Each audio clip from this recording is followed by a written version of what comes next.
an Unspoiled Network podcast. This is Spoil Me, covering Veronica Mars, Season 3, Episode 20. The Bitch is Back.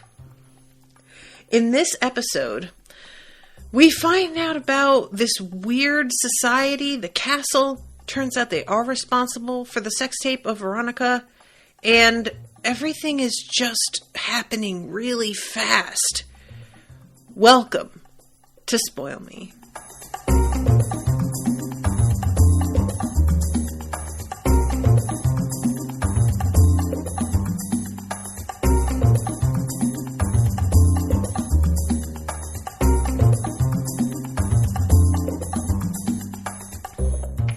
Welcome to the show, everyone. I am Natasha.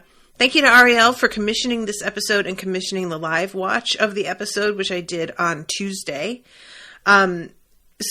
Okay, guys, let's just talk about the fact that this is the best episode of Season 3.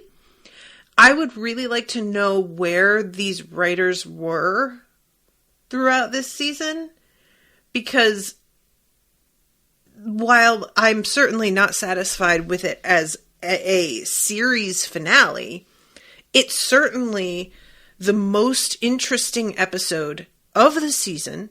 It gives our friends from the previous seasons the most to do. They feel involved in a way they don't feel anywhere else in the season. And it's a mystery that involves Veronica directly, which is much more engaging than any of the other mysteries have been. So I would really like to know why the fuck they saved this for a single episode story arc and didn't make this the whole season. Because, I gotta say, tossing out the, have you heard of the castle? We're interested in having you as a member, in the penultimate episode is a weird move.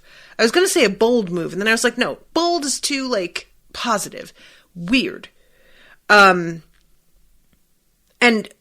I know that they didn't expect the show to be canceled, but that isn't really the point. This isn't something that, this just feels like, where was this whole concept hiding?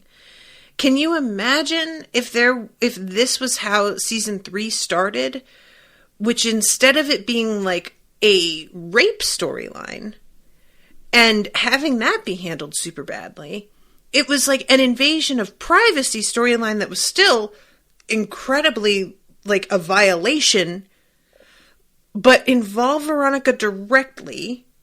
And then it turns out that it was just sort of a weird side effect of a thing that Wallace was involved in. And it wasn't and the whole thing with the castle being slowly uncovered could have taken a while, finding the hard drive. And then Duncan's father being involved. Why are we doing this now? What were they thinking? I am so angry because this season wasn't good. And if they were sitting on this the whole time, it makes me even more irritated. They had so many opportunities. What the fuck? And it results in an episode that feels weirdly accelerated, because we find out about the castle, infiltrate the castle, find the hard drive, and expose everybody who's in the castle in one episode. What? That's bonkers. We could have had a slow discovery of the variety of secrets that people have. And one dude is on tape in this talking about seeing his dad and uncle cut bodies up. And that's just we just get this 5-minute monologue of him talking about this, and nothing is done with that. Are you kidding? That's the perfect spot. You start the season with the sex tape thing. Second episode, you have her trying to find secrets out. She maybe gets access to a single hard drive for this group. And one of them makes that kind of confession, which causes her to realize that maybe I thought it was going to turn out that this guy was like involved with the Fitzpatricks or something, that was who his family was. But it doesn't matter. We just never actually come back around to the Fitzpatricks, and nothing gets done with that. And we also have this like murder that this dude definitely knows something about that we're not going to deal with at all either. And it's so, I'm so much more mad because of how great this finale was than I would have been if it was bad. You know, if it was bad, it would have just been like, I guess they just didn't really have it in them. Past season 2, they didn't have anything to say. But because this started so many interesting little trains, and those train tracks just end, it's that much more infuriating. Rachel says, agreed, the castle could have stretched over multiple eps for sure. This is just speculation on my part, but it feels like this storyline was intended for season 4, but they found out last minute season 4 wasn't happening. They didn't have a way to wrap it up, so they decided to shove it into the end of this one. That's what I'm saying, though, Rachel, is like, I would be able to excuse that if it felt as if they had an idea for a storyline for season 3. Do you get what I'm saying? So the problem for me is that season 3 is just completely arbitrary stories that I'm not that invested in or interested in. And it feels like they were keeping one in the chamber for season 4. And I don't know why they wouldn't have just done that for season 3. Like, y'all were just filling time for a whole season? Why? You know, it just doesn't make any sense. All I can imagine is that they didn't come up with the idea for this until the end of writing season 3. Because I'll be honest, I don't know how writing a TV show works.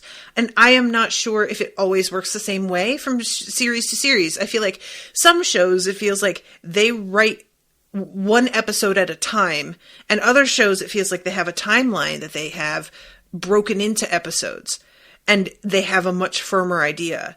So perhaps they just didn't come up with this until way too late, and by then there was just nothing to be done. And if that's the case, then what can you do? It was just incredibly bad luck. But if it's not the case, I'm just sitting here like, wow, y'all just straight wasted my time for 19 episodes in a row. Thanks. And then you drop this like really compelling thing in there, and it's one episode and it's like supposedly wrapped up, but it's not wrapped up because we don't know why the fuck the like Duncan's dad is back, and that all is in the mix either. So, and so in some ways, because we have the revisiting of the Canes, that makes it feel like a better series finale. Knowing now that there's like a movie and then another whole season. I mean, like I said, when I was live watching this episode, I would not have been happy with it ending there. But I do think it is weirdly fitting that the last episode of the entire series is the one that has Weevil and Wallace the most involved, that brings back, you know, a portrait of Lily, a portrait of Duncan, and their father showing up. It does feel like we're tying a bow on things in a way that I'm like, I guess. But man, how much more fascinating would this have been? I even like, all right, I'm going to back up because like, I just had to launch into my complaint basically right away, but I'm doing that because I really liked the concepts here. It just feels like we go so quickly that I had whiplash over the speed of it all. And what's the most sort of devastating, but also the sweetest, is the fact that Keith willingly sacrifices the election to keep Veronica from getting in trouble.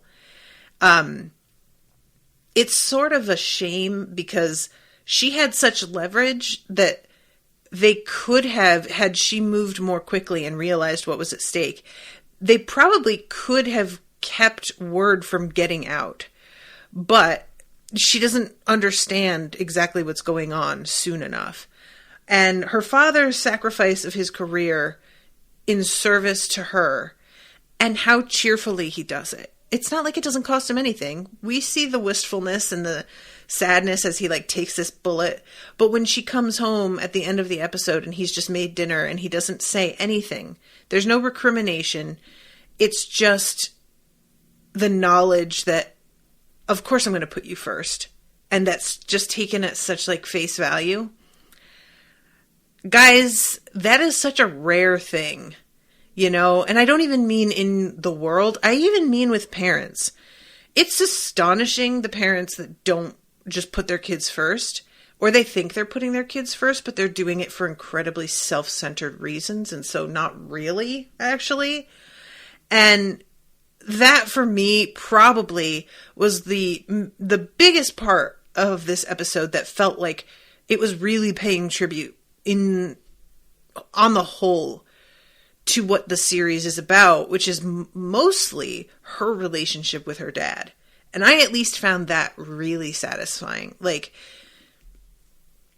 it was really sweet, the fact that there was no anger, that he doesn't tell her even. She knows that he did something, but it's not until the morning where she sees the newspaper and the accusations that she really understands exactly what happened. And then she goes and places a vote for him, even though likely it's not going to matter, but she's still doing her thing and showing her support. That was really moving and really sweet. And I just wish that this had gotten a little bit more time to ferment, you know? I don't know. So, all right, let's start, because the last episode ended with Logan saying, I need to tell you something. Or there's something that you should know, which was a real weird way to like start that sentence. But he has come to her house to tell, or not even to her house. I think he came to the storefront for the PI business. And he tells her there's a tape that Dick got a hold of. And he says something, it's you and Piz having sex. And she very surprisingly says, okay, then it's a video from the future, because that's not possible. We haven't had sex. I found that to be sort of a weird place to draw the line. I don't know if they're if there's a reason that they decided to make that the thing, that she hasn't had sex with him yet. But it's why not just have her be having sex with Piz? Like, it's fine. I don't know. That sort of caught me off guard, and it was a weird bit to add, but whatever. And he says, well, you were naked and fooling around, so I just assumed and I thought you should know. And he pulls out the disc that has it on it, and she doesn't even take it before she asks, why are you bruised? And he says, me and Piz kind of had it out. And I was so pleased at how angry she is with him. I will say that, guys, there's, like I said, there's so much to this episode that I love. And this was a major one. Her and Logan don't get back together. He's still protective of her and fucking decks somebody on her behalf and whatever. But there's a real feeling of no, but we're done though. And I don't know if they were going to go back on that in the 4th season, if they had something in mind. I don't know if they do go back on that in the movie or in the 4th season that wound up coming out. But the way it feels in this scene for me is her kind of seeing him clearly in a way that she hadn't before.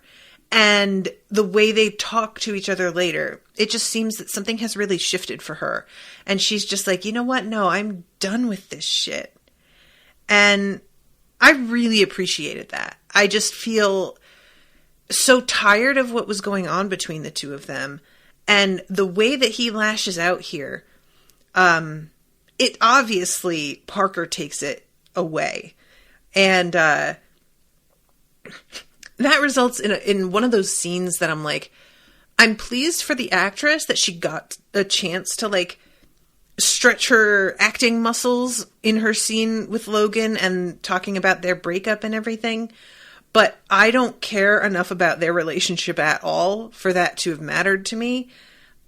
I do, like, she takes it the way that I think we're all meant to take it, though, which is that you wouldn't have flipped out like that unless you were still in love with her. And I think it's very clear to us all that he is still in love with her.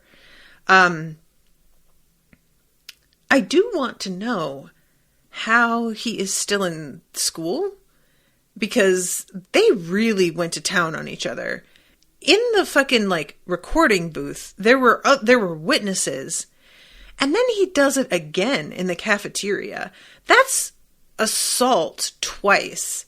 Logan should be expelled. Come on. I mean, come on. But of course, you know, there's a whole different set of rules for him. But yeah, there's this like sort of moment with Parker where first she's talking to him about the fact that he's like clearly still in love with Veronica. He doesn't even like really protest, which is what she notices.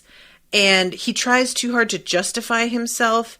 And instead of like really seeing what it is that she is upset about. And eventually she walks away and she runs into Veronica on her way to the elevators and says to Veronica, "He's all yours." To which Veronica says, "That's super not why I'm here." And she looks a little bit surprised. And then immediately she says, "You know what? It doesn't even matter." And I really appreciated the addition of that line, that it's not just about, oh, you're in love with somebody else, and so the two of you are going to go be together. It's more, you're in love with somebody else, so whether or not she wants you, I sure don't want you, because I don't want to be with somebody who's still pining after another person. Like, that's just not respectful of me. So I like that it got established pretty quickly, like, whether Veronica wants him or not is truly irrelevant to her situation. That's how it should be, you know? It's one thing if you are willing to see that a relationship isn't that serious. You know, there are times in your life when you're dating because you just want somebody to do things with. And you're with somebody because, like, they're fun. They're a person that you can watch a movie with, have sex with, just kind of chill. But you're not feeling like we're going to get married or I'm needing to worry about a future with you. And then you have relationships where that begins to be more of a thing that you're like focusing on. And if that person is like really into somebody else, but you're being super cash, then it's fine. You know, I've dated guys like that where I'm like, yeah, I think that he like really misses his ex, but it's fine. Like, I'm not that invested in this either. But that's not how Parker's feeling. So she has to draw her boundary where she wants to draw it. So anyway, this scene where Veronica like yells at him, I just really appreciated the immediate assumption that she has, which is obviously this wasn't Piz. I know it wasn't him. He would never. So first of all, it's none of your fucking business. But second of all, you definitely leapt to a conclusion because you don't fucking even know him. And I don't appreciate you stepping in and, like, taking on my fight with no information or understanding of who you're dealing with. And, because that was my reaction. Like, I knew for sure, Piz would never. Of course that's not him. Arielle says, I was a little upset she didn't have any sympathy for Veronica for the violation against her, but at the same time I understand she was in a bad state of mind. Yeah, and, like, I definitely could see if you are... Well, first of all, she's been raped. So I could see being like, oh, big whoop, you weren't even having sex on the tape. And I've been raped. I'm not really like that worried for you. You'll be fine. Especially when probably it feels like a lot of people in your friendship circle have all the sympathy for her. And then your boyfriend even seems to like, I can understand just being like, you know what? I don't even have any left. Like, yes, intellectually that's fucked up and I'm like pissed on her behalf, but not my priority, you know? That's one of those things that I definitely struggle. Like, there will be things where I'm like, I know I should feel a certain way, but I have all this other baggage, and so it interferes with the emotional response that I probably should be having. And instead, I'm over here being like sulky and resentful, and that's not fair, but that's also where I'm at. So she sees her dad, and this is the only thing that I was bummed about, is that she doesn't tell him what's going on here. And says, like, there's a sort of internal monologue, which I don't really have a problem with internal monologue in general, and they do that on this show a fair amount, because she'll be like rifling through papers and she'll be sort of reading to herself mentally, you know, the totals of such and such. Oh, well, it looks like so-and-so got himself in the wrong investment, you know, that kind of thing. But this was the first time that we really had this kind of internal monologue that's not like a case. It felt like, to me, this wasn't common to the show. And you guys can correct me if I'm wrong. But she's talking to her dad, and he says something about how she can talk to him. And she thinks to herself, but you'll never see me the same way again. And I don't feel like we've gotten a lot of that kind of internal monologue from her. I want to know what you guys think of this, because her father knows that she has sex. He's aware she's not a virgin. She spent the night at Logan's before. I just feel like telling him somebody taped us fooling around, that's enough. And I don't feel like it would change the way he saw her at all. You know, it's not like she's sending him a link to her OnlyFans. You know, it's just her explaining what went down. I just feel like Rachel says there was more of that in season 1, I think, the internal monologue. Maybe. Arielle says she never told her dad about her rape in high school. Sure. That's true. I sort of associated that with also just shame about sex in general, like that she didn't want him to know she was having sex at all. And granted, having sex and being raped are not the same thing. But I think she wanted him to believe she was still a virgin. I feel like there was a weird element of that in there. So I just sort of assumed that once he knew that she was sexually active, that wouldn't matter anymore. But I guess I'm just not really understanding the concern overall.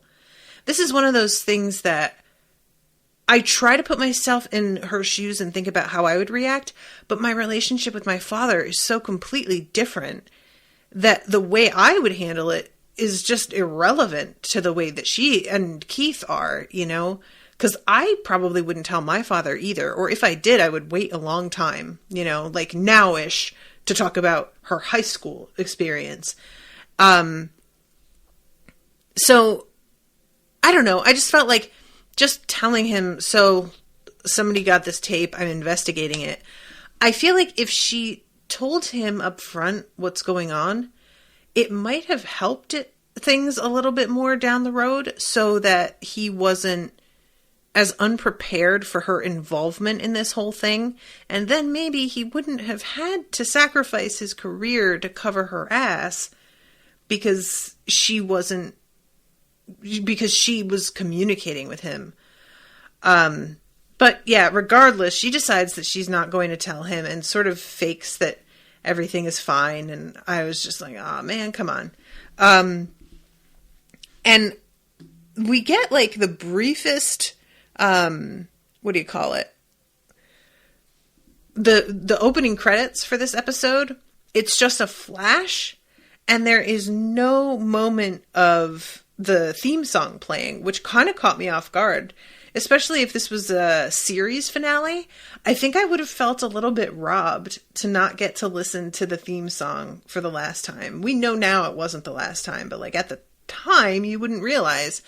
So yeah, she goes to see Piz here and he's being supported by Wallace to get back to his room, and he looks like a complete disaster. his ribs are bruised to the point that just breathing hurts. And Wallace, for his part, is incredibly indignant.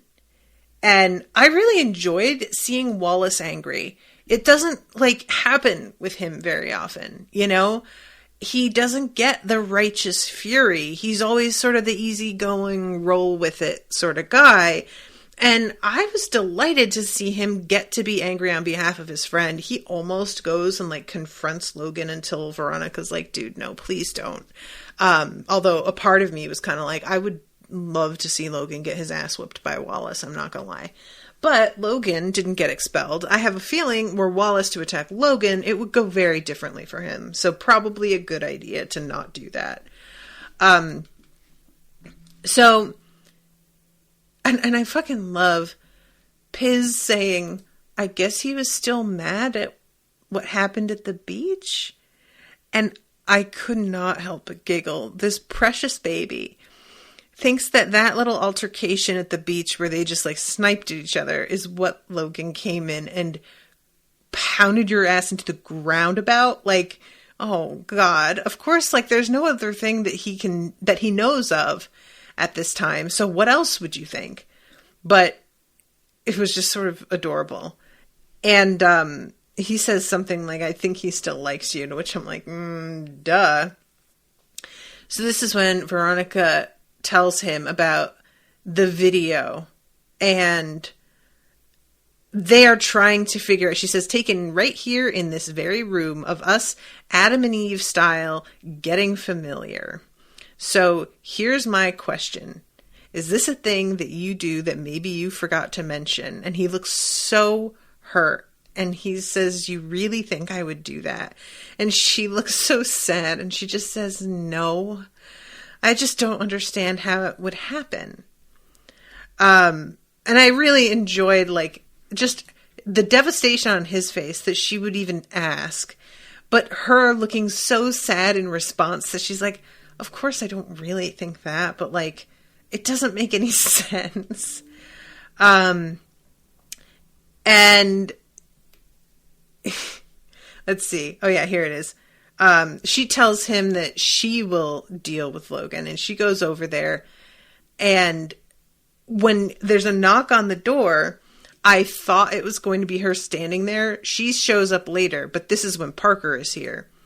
Dick tries to cover for Parker, or for Logan, and pretend, oh, he's not here actually, but she pushes past him. Now, here's another thing, you guys. Previous episode, Dick is dealing with all of this emotional fallout about his father showing back up again. Not a thing. Not a thing this episode. His father doesn't even seem to be here anymore. I don't get it, man. That is another thing that, you could have made that a whole season-long arc, too. Is Dick coping with what happened to his brother, with his father turning up again. And, because of the way the season is structured, when we begin the third season, Beaver only died a few months earlier. So his father could still have missed the funeral and had come back. So at such a time where he didn't want to be there for his son's funeral because he didn't want the press frenzy. So it was all very, still very selfish, his motivations. But then Dick is now coping with the fact that he was a horrific bully and has a lot of ugly views and habits because of his father. And I have been really creeped out all season by the fact that Dick clearly condones rape, and we have never dealt with that in any way that matters. And he's also supposed to be the best friend of the dude that's dating our protagonist, which does not speak well for him. So if we cope with Dick and his father at the beginning of the season, we can have some moments of him watching his father and the way he treats women, and Dick beginning to come to a realization about how he objectifies women and the tendencies that he has, and maybe even something where he like says something to a girl that he later hears his father say almost verbatim to a woman that he was sleeping with, and Dick realizes like, oh my God, I'm becoming my father. And we get to watch like a redemption of this character who has otherwise been really awful. And I think that would be very compelling to watch, and it would make me hate Dick a lot less, and it would make me mistrust Logan a lot less. It's just bonkers to me that his dad comes back. We have like a couple of emotional scenes of him getting to be on screen in a way that we don't really see Dick do ever. And then we just don't return to that either. And it just would have made me feel like, especially if part of him coming to terms with the way that he has behaved was Logan being like, hey, how about, you know, I will tell you about some things that I have had a problem with that you have done. Then it would make me feel like, okay, Logan's like trying to hold his friend to a standard and realizing that he's having a bit of a crisis of self. And maybe that could also help Logan too. Rachel says, what I'm hearing is Natasha should find a time machine and go back in time and be in charge of season 3. I just really like, they just had, there's so much in this episode that could have been really something. Arielle says, I think it is also just of its time. You were talking about Veronica. Gotcha. Yeah. But yeah, so I just think that the show got muddled in its priorities. And I know that you guys have talked about the network getting like more involved in trying to tell them what they should deliver on. And it sounds like they decided what they wanted to focus on was a series of shorter mysteries. That is what's like compelling initially about the first season, but it becomes the characters that you've gotten to know. So I feel like they really lost sight of why people were here. You know, it's not about the mysteries the same way. And even if it were, you get engaged in those mysteries because they have to do with characters that you've really grown to care about and to trust. So if we back things up here, it would also be understandable, let's say, so we've got this whole thing with the castle, right? Let's say we started off with that at the end of season 3, episode 1. Wallace sees somebody following him, and he gets approached about the castle, and we learn that that's even a thing. What if he joins? What if he doesn't try and catch them what if he decides to join? And what if another member was Dick Casablancas? Like, it's not that Dick is a talented person. He's just the son of a dude who had a lot of money. And let's be honest, those kinds of organizations, that's frequently all it's about. So we could have Dick getting involved too. And part of his like realizing shit about himself being the confessional that they all have to go and answer questions. And they would probably ask him some really pressing shit that he's been sort of trying not to think about in a drunken haze. And now they're basically putting him through a weird, like, intensive therapy session. And then the next episode, his dad turns up. And he's just like, all of this stuff is right at the surface now when it had been buried before. And so he sees his dad and absolutely loses his shit. And then you have this whole weird thing with Wallace and Dick being in this like society together, but they don't like each other. They don't hold any of the same values. They're both not supposed to talk about it. And what kind of like odd sort of, and we could have a series of episodes where Wallace isn't telling anybody. Eventually he confesses what's going on to Veronica because maybe she's poking her nose into the castle thing. And the release of this tape is in direct, like, what's the word I want? When somebody does something in revenge. it's one of those terms that they use in HR all the time, where you're afraid to come forward because of blank, and I can't remember the name of it. Not confrontation, but it's like that. But basically, we could have, because what it seems like it is in this episode is that we happened to catch you on tape fucking this guy and decided to release it because fuck you, that's why. And Arielle says retribution. That isn't the word I mean, but that's close enough, and that will do. So thank you, Arielle. But yeah, it really feels sort of just circumstantial. Like I don't know that they were even necessarily targeting Veronica, but they just wound up with this video and they decided to just be assholes. What if they had a full tape, she was having sex, and they released part of it, and they kept part of it back and were threatening to release the rest of it? Or they do release the full thing, and it becomes sort of a retaliation. Thank you, Rachel. That is the one. Thank you. Which also sort of would beautifully mirror season 1, because we even have a moment in this episode where she goes into the dining hall and everybody's whispering and looking at her, and she says, like, I'm right back in high school. What a great way to bring everything full circle, so that we have another sort of like sexual humiliation that everybody knows about, that Veronica is having to cope with. And then we have the entrance of fucking Duncan's dad.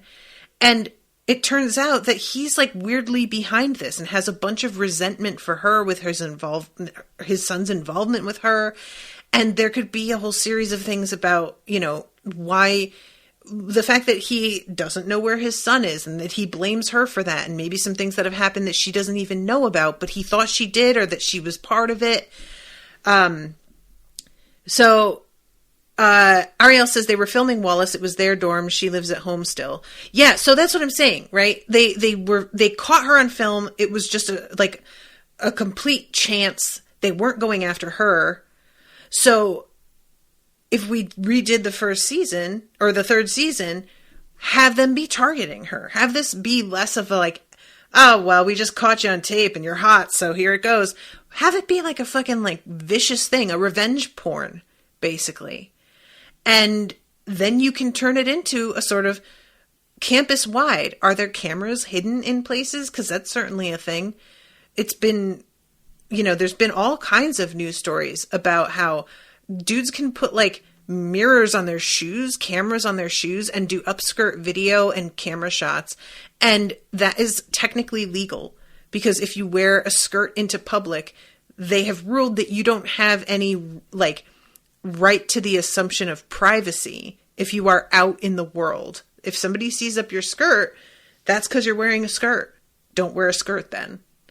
So then we could get into a really interesting conversation that isn't directly about rape, but more about like the kinds of boundaries we have and the creepiness of technology being tied in with misogyny.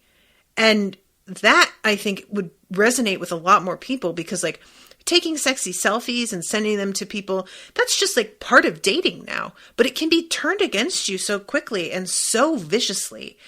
And the first thing people do is just be like, well, then don't take pictures like that then. What? Are you kidding me?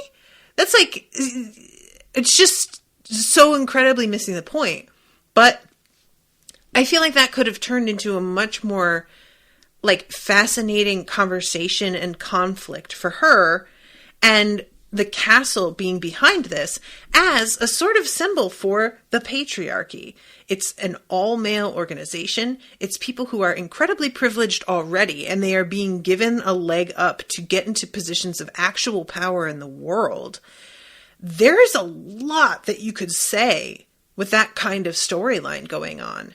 And it would be like Keith being in the position that he is in now, where he's sheriff. If we got him into that spot somehow, some other way, so that he wound up going head to head, like, how about Sheriff Lamb completely mishandles the case? So instead of the bizarre episode where Sheriff Lamb is beat to death with a baseball bat out of fucking nowhere, how about we actually begin to see somebody like suffering consequences for poor investigation? Maybe he like goes on the record unwisely saying something about how, well, if these girls like they shouldn't be having sex, I don't know what they expected to happen. And then that turns into a fucking media circus and he has to resign and Keith takes his place. Like, that would be the start of a whole other thing. And then we could watch the pervasiveness of men in law enforcement and how maybe a lot of them don't take it seriously either, because we know from the world that they don't. So what if this fucking tape gets circulated of Veronica and he finds out some guy that he works with forwarded it to somebody, you know, and realizes like, are you kidding? This is like evidence of a crime and you're just joking around about it. And that winds up being why he dismisses a bunch of people from the force, not a stupid, like underage drinking thing that winds up really not mattering at all. There's so many elements of this season that I'm like, I get like plot-wise where you were trying to get to by doing this, but the method by which you got there makes no sense in context and doesn't ever come up again. And if we just took everything from this episode and pulled it backward a little bit, we could have some really fascinating growth, you know? And on the subject of, and I'm sorry guys, that's like primarily what this episode is going to be. I watched the episode live, so I feel like in a lot of ways you guys saw my reactions to things. Apologies if you didn't watch that, but I am wanting to talk about like ways to redo this, because that is just has been my main reaction to watching it, is thinking back and being like, wow, how many other ways this could have gone. We can have the fact that Logan lashes out at Piz, whom Veronica is now dating, be part of the thing too. So if we're doing like a sort of redemption storyline with Dick, we could have a similar sort of thing with Logan, where he's obviously gotten volatile and violent and needs some help dealing with that. And sometimes our friends aren't super supportive of us doing what's best for us. So maybe he watches Dick like beginning to come to terms with the horrible shit he did to his brother, but he isn't as supportive of Dick as he should be. And maybe he starts to lash out in other ways, and we have a different thing going on with him where he's finally forced to confront the fact that he has like rage issues and unrequited just frustration with the world, because Logan this season is useless. He doesn't do anything. He's like only around to be a plot device for an argument with Veronica, or a plot device for like a weird little bit of conflict that is oftentimes resolved within the episode. And then eventually, because they had a contract and needed to keep the actor around, they had like some side stories where it was just like him and Parker and Mac. Not interesting. This dude needs to do some like personal growth. He really needs therapy. And I don't know. I think that that's probably primarily where I differ on a lot of television writing, is that what the audience tends to want is often romance. And I am mostly of the opinion that a lot of characters shouldn't be in relationships. Like, a lot of characters on television are not in a great place mentally and really shouldn't be with anybody. So that's probably my thing, you know, the fact that I would rather see Logan sort of struggling with this feeling of like being unmoored now that he doesn't have Veronica in his life, and figuring out what it is that he wants to do with his life. I thought that's where we were going a little bit with his like business school thing where he did the like Rate My Butt website. I thought what we were doing was like exploring things that he's actually good at, and whether or not he's taken seriously, that is like a skill, and he does have the capital, and he could turn that into a business. And maybe it's not considered particularly respectable, but he's sort of like a playboy, and that would suit, and maybe ultimately lead to him realizing, I actually have enough money. What if I did something better with this? Because, he has gone through some serious trauma, but we don't really hear it referenced all that often. His mother killed herself. His sister was murdered. What happened to his father? Is Aaron still in jail?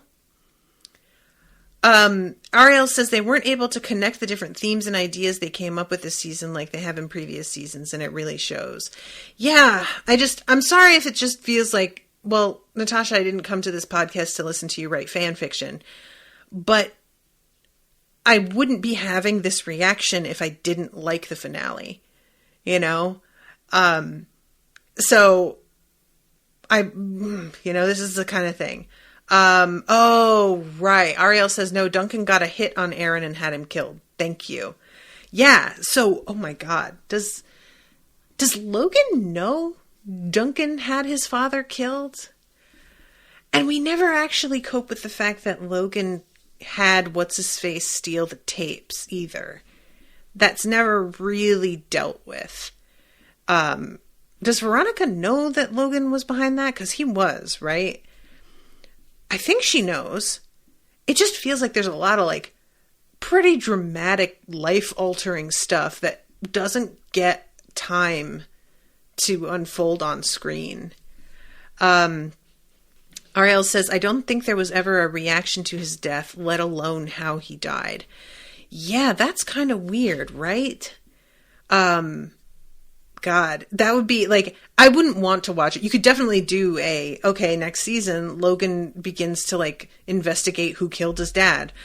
But it's like, I can buy that Logan doesn't want video of his girlfriend. I said that his sister was killed. I meant his girlfriend. I can buy that he doesn't want video of his dad fucking his girlfriend circulating. I don't really think I could buy that Logan wants to track down his father's killer. Like, Rachel says, I'm actually saying I'm here for the fan fiction. Can you please write it? Yeah,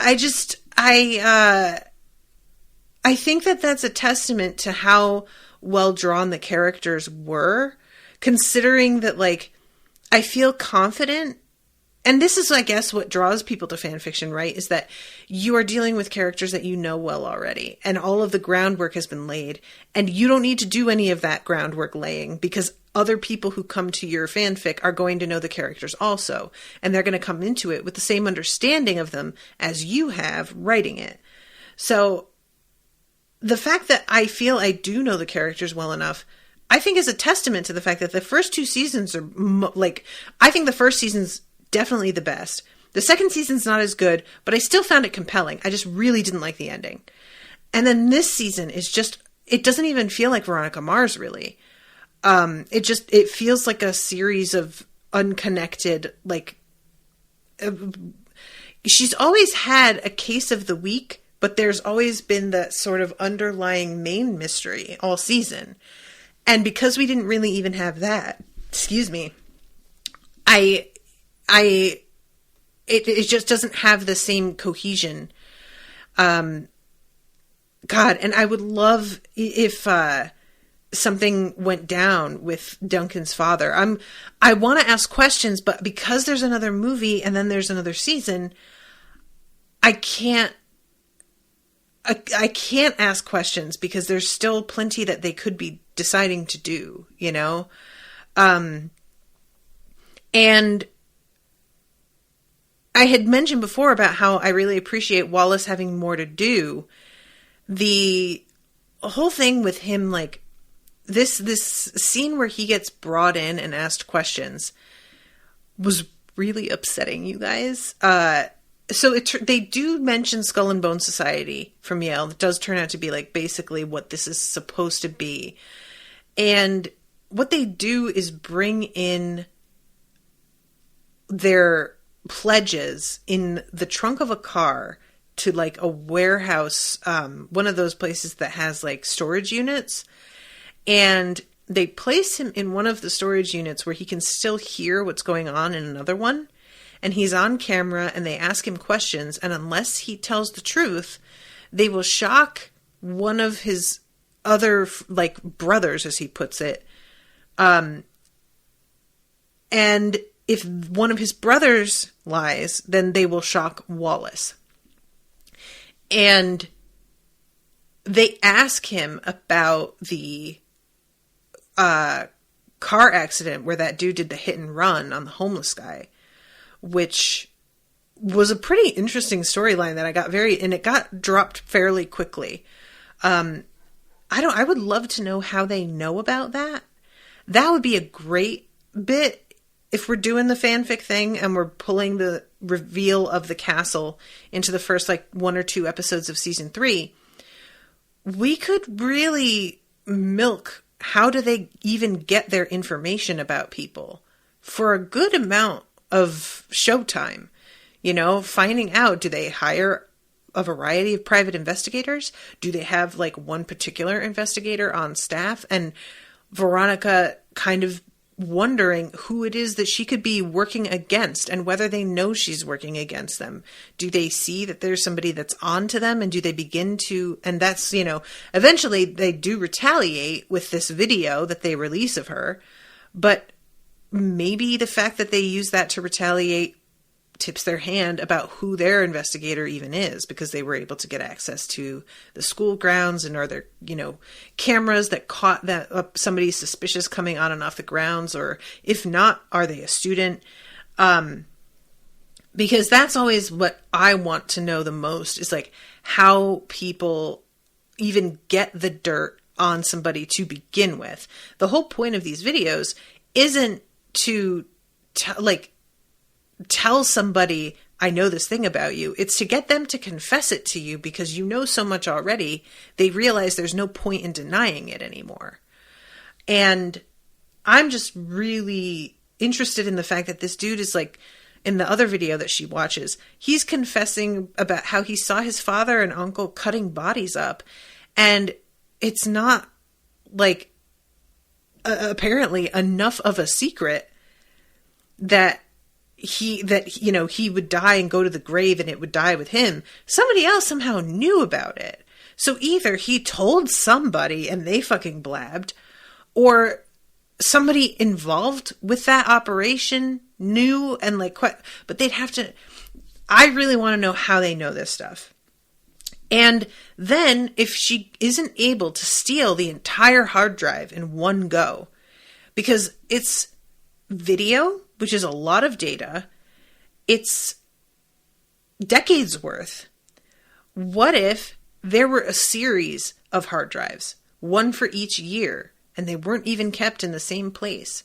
And she starts off finding the oldest one, and it cracks open a fucking can of worms about the mayor, the governor, somebody high up, because it's old, and that shit goes the deepest. And then that just starts everything off, you know? I don't know. I'm just like, I really hope, based on your guys' responses, I'm going to assume that they don't pick the castle thing back up for the movie or the next season. So hopefully I'm not just telling you all a bunch of theories on what they could do, that they wind up actually doing. But, you know, like I said, I just think that this is really compelling, especially as somebody who has over the past like decade really started to have my eyes opened as to systemic injustice and how deep it goes and how far back it goes. That in conjunction with the revenge porn aspect of this really resonates with me as something that makes sense today, right now, as an issue that would withstand the test of time, you know, and would always feel like sort of relevant. And her father being like sort of part of it, because he's, you know, if he got onto the police force, how do we have the whole like bad cops are just bad apples, but when they're all bad apples, then what? And that would be something interesting to watch him trying to deal with as well. Because Keith is a fundamentally good person. But there is a culture to being on the force. And if some shit began to come out because she cracked open some old files of confessions, that would probably signal the cops to all close ranks. And how would Keith actually cope with that? You know, the reason that he had been sort of drummed out of office was because he had apparently mishandled the Lily Kane murder. That felt unjust, but also there wasn't a whole lot that he could do at the time. Now, if this is something that, like, this is a problem that isn't so specific to Keith, this is just more of a, like, well, what do you do when you are part of a system that doesn't want to be fixed? We're dealing with some bigger issues there. So yeah, this whole thing, I really appreciated, like, Wallace taking this risk for Veronica, and he brings in this camera that's on a pen that winds up getting taken from him because it turns out they know he has it, which, again, I would love to know how they're aware that he has this. And later on, he winds up, like, taking that shit back, or I think Veronica does, and I found that so funny, just to being like, you know, these phone pens are really expensive, so I'll just take that. And I should mention, too, the dude who actually circulated the video of Veronica is such a complete creep. His name is Gory, and I just find that endlessly funny. It's apparently short for something. I can't remember. Somebody told me in the chat last time, forgive me, I don't remember what it was. But even the name that it was short for, I was like, that's also, like, just odd. And the guy they cast is excellent at that kind of confident threatening. He has that vibe of someone who is absolutely certain he is untouchable. And that's because up to now, he has been. And he has such connections behind him that he is utterly unconcerned. And that I find really chilling. There is something about how blatant he is with just being like, yeah, I saw the video and you actually look pretty hot in it, but it's much better when the sound's off. You know, that line, you could build a whole season on that line. You really could. Yeah, exactly. Arielle says, would have been such a good season-long adversary. Exactly. You truly hate him. You know he's guilty. He admitted he's guilty. But even if you got him on tape admitting he was guilty, you would know that isn't enough. Because he knows so many people that really wouldn't be adequate. You would have to figure out, like, a snare for the people who basically own him before shit actually began to add up to a point where he would have to be dealt with by the law. And so you spend the whole season building a case against him and setting some kind of trap. And that would be incredibly satisfying to watch. Because the thing with Beaver as a villain is that he's a victim too. So there's no satisfaction to seeing him get taken down because he's this poor broken kid who's been bullied by his own family and then raped by a coach. And there's no feeling of, like, justice to it. But this guy, watching him continually get away with shit for like 20 episodes before he's finally brought down, how satisfying would that be? Oh my God. So Arielle says Gregory instead of Greg. I don't think his name was Gregory. I know that sounds like why you would say Gory, but it was like, it was a different name. It was like something that sounded vaguely Welsh to me. I can't remember. Was it? I don't feel like it was Gregory. I might be mistaken though. Maybe it was. Anyway, so yeah, this was definitely the best episode of the season. But because of that, it was also the most frustrating. I really wish I could go back and do things. I feel like there's so much potential for something truly interesting here. And I'm really curious what the movie, because the movie I know was like funded by fans. They basically like kickstarted it. But I don't know anything about Goria. That's what Arielle says his name is. Yeah, that sounds right. Because I was like, it was odd. I haven't really heard much about the consensus of the audience regarding the movie and how good it is. I've heard very mixed things about season 4.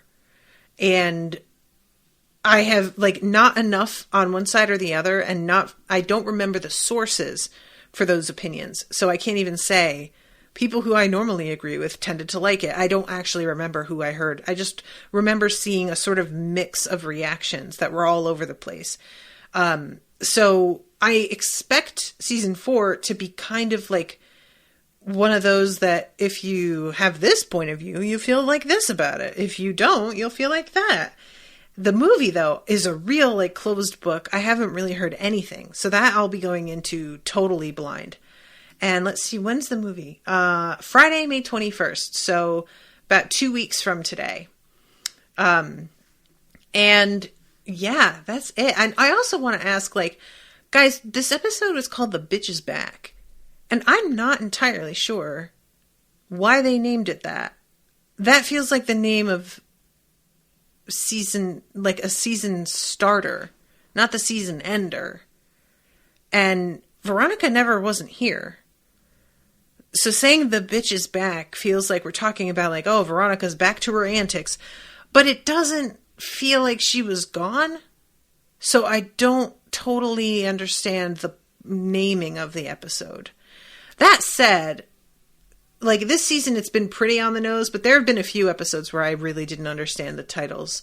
And then there's like the famous Spit and Eggs episode where it was named after the band in the episode, which I had no idea that was the thing. But anyway, so I'm over time. I really do need to wrap up, but I'm very curious about the movie, and I hope that my fan fiction didn't totally like infuriate people who are listening. My apologies. Anyway, thank you again, Arielle, for commissioning this and for commissioning the live watch. It really was fun to watch live. I appreciated that. And I will be seeing you all again soon for the movie. Until then, toodaloo, motherfuckers.